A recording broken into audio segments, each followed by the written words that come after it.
Hello అండి, welcome back to our channel. వేడి వేడి ఎగ్ పులుసు చూసారా ఎంత బాగుందో. దీన్ని ఎలా తయారు చేయాలో చూపిస్తాను.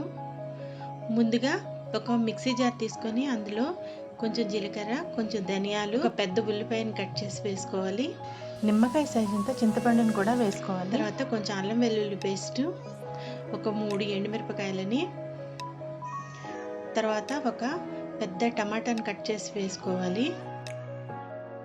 తర్వాత ఒక ప్యాన్ తీసుకొని అందులో కొంచెం ఆయిల్ వేసుకొని పసుపు, ఉప్పు, కారం ఈ 3 ఒకదాని తర్వాత ఒకటి వేసుకొని కొంచెము అది వేడెక్కాక ఆల్రెడీ నేను బాయిల్ చేసుకున్న ఎగ్స్ని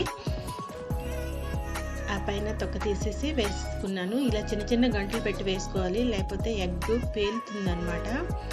ఇలా వేసుకొని బాగా ఫ్రై చేసుకోవాలి. చూడండి, ఇలా ఈ కలర్లోకి రావాలన్నమాట. అలా వచ్చేంత వరకు ఫ్రై చేసుకొని పక్కకు తీసుకోవాలి. తర్వాత అదే ప్యాన్లో కొంచెం మెంతులు, కొంచెం ఆవాలు, కొంచెం జీలకర్ర,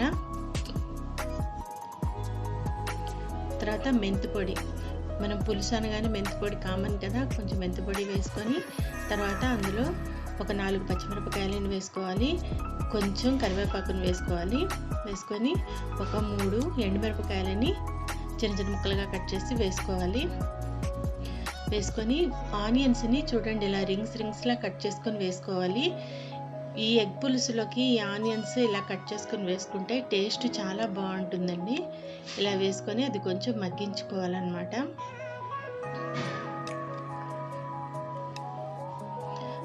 అది కొంచెం మెత్తబడ్డాక మనం ముందుగా తయారు చేసుకున్న ఈ పేస్ట్ని ఇందులో వేసుకోవాలి. వేసుకొని పచ్చివాసన పోయేటట్టు వేపుకోవాలన్నమాట.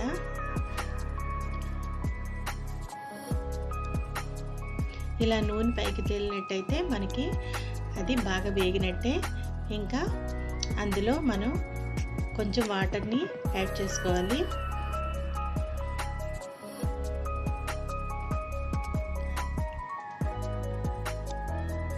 ఇది బాగా కలుపుకొని కొంచెం ఉడికించుకున్నాక అందులో కొంచెం బెల్లం వేసుకోవాలండి.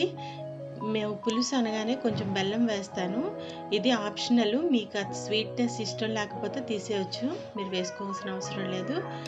ఇది ఇలాంటప్పుడు ఉడుకుతున్నప్పుడు మనం ముందుగానే ఫ్రై చేసుకున్న ఎగ్స్ని అందులో వేసుకొని అది బాగా దగ్గర పడ్డాక స్టవ్ ఆఫ్ చేయాలి. వేడి వేడి టేస్టీ ఎగ్ పులుసు రెడీ అయిపోయింది. దీన్ని మనం వేడి వేడి అన్నంలోకి కలుపుకొని తింటే బాగుంటుంది, కానీ వేడి వేడి ఎగ్ పులుసుని వేసుకోకూడదండి. పులుసు అన్నది కొంచెం చల్లారికి తింటే చాలా టేస్టీగా ఉంటుంది. నా వీడియో నచ్చినట్టయితే లైక్ చేసి షేర్ చేయండి, సబ్స్క్రైబ్